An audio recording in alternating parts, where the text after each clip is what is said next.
بسم اللہ الرحمن الرحیم۔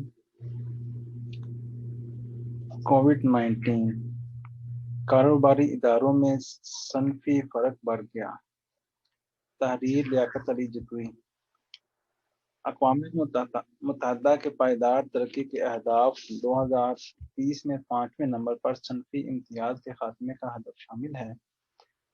2030 آنے میں اب ایک دہائی سے بھی کم وقت رہ گیا ہے، تاہم بدقسمتی سے صنفی مساوات سے متعلق جاری ہونے والی رپورٹ برائے سال 2021 پائیدار ترقی کے ہدف نمبر 5 پر پیش رفت کے حوالے سے مایوس کن تصویر پیش کرتی ہے۔ کرونا وائرس وبائی مرض نے صورتحال کو مزید خراب کر دیا ہے۔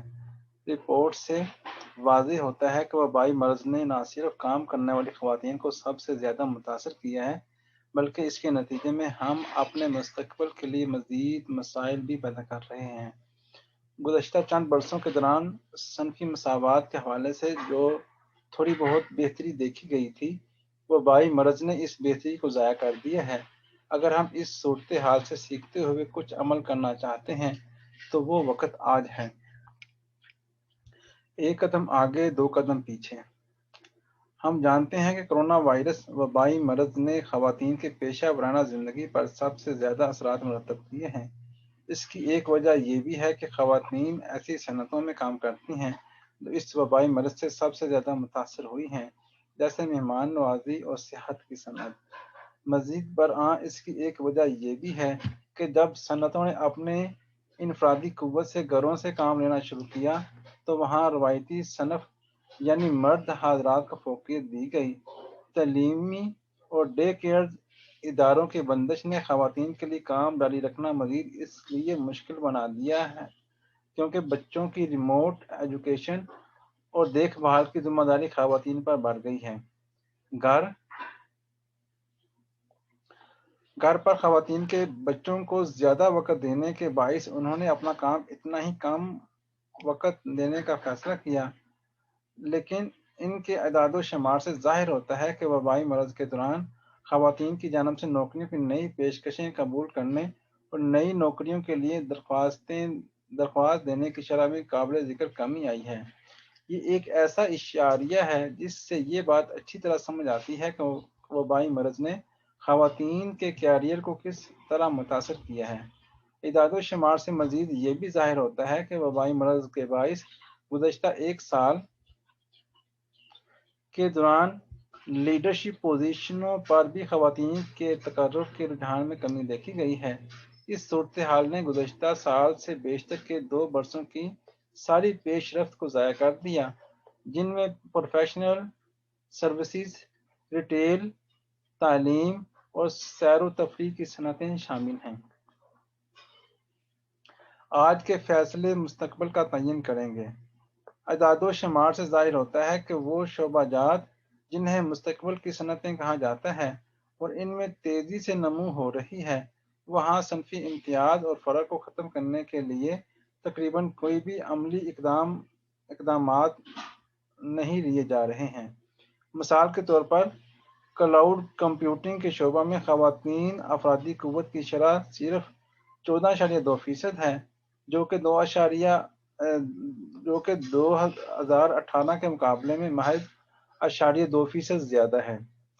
کمپنیوں کو نہ صرف اس بات کو یقینی بنانا چاہیے کہ وہ صنفی مساوات کا عملی مظاہرہ کرتے ہوئے خواتین اور مردوں کو یکساں مواقع فراہم کریں، بلکہ خصوصی طور پر کلاؤڈ کمپیوٹنگ، انجینئرنگ، ڈیٹا اور مصنوعی ذہانت کی صنعتوں میں خواتین کو مواقع فراہم کرنے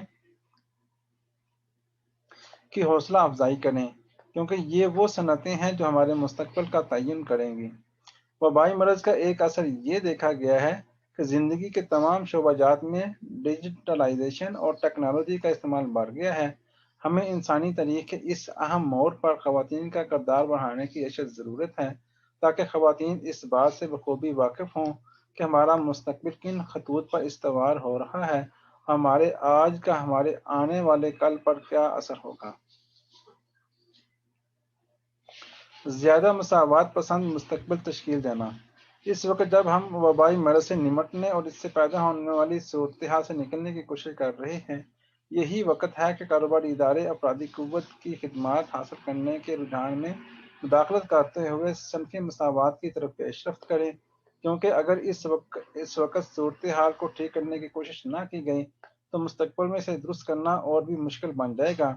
اس کا مطلب یہ ہوا کہ دیگر اقدامات کے ساتھ کاروباری اداروں کو اس ماحول اور رجحان کو بھی بدلنا ہوگا جس کے زیر اثر افرادی قوت کی خدمات حاصل کی جاتی اور انہیں تبدیل فراہم کی جاتی ہیں۔ کاروباری اداروں کو یہ بات بھی مد نظر رکھنی ہوگی کہ کاروباری دنیا میں صنفی فرق کم ہونے کے بجائے بڑھ رہا ہے، اور اس فرق کو بڑھنے سے روکنے اور کم کرنے کے لیے انہیں اپنے اداروں کو خواتین کے کام کرنے کے لیے موزوں بنانا ہوگا اور انہیں تحفظ کا احساس دلانے والا ماحول فراہم کرنا ہوگا۔ اس سلسلے میں تعلیمی قابلیتوں کے